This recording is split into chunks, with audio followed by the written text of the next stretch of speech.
खेड आळंदी विधानसभा मतदारसंघातून महाविकास आघाडीतून ही निवडणूक लढत असताना तालुक्यातील सर्व पक्षीय सहकाऱ्यांनी सुद्धा सहकार्य केलं।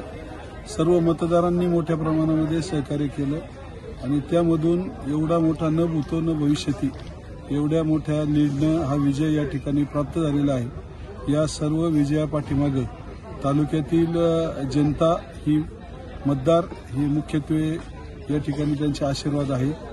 त्या जनता जनार्दनाचे आशीर्वाद या ठिकाणी बरोबर घेऊन या तालुक्याची सेवा करण्याचा संकल्प या ठिकाणी मी केलेला आहे आणि त्याचबरोबर या प्रचार प्रक्रियेमध्ये पहिल्या दिवसापासून तर आतापर्यंत सर्व सहकाऱ्यांनी ज्यांनी तन मन धनानं मदत केली त्या सर्वांचं मी या ठिकाणी आभारी आहे आणि त्यांना या ठिकाणी आज जरी मला आमदार पद मिळालेलं असलं तरी मी स्वतः आमदार नसून तालुक्यातील प्रत्येक नागरिक हा आमदार असणार आहे आणि त्या भावनेने सर्वांनी आपण एकोप्यानं हा तालुका पुढे न्यायचा आहे। या सर्व प्रक्रियेमध्ये युवा वर्ग असेल, सर्व माता भगिनी असतील यांनी मोठं सहकार्य केलं, त्यांचंही मनापासून या ठिकाणी आभार मानतो।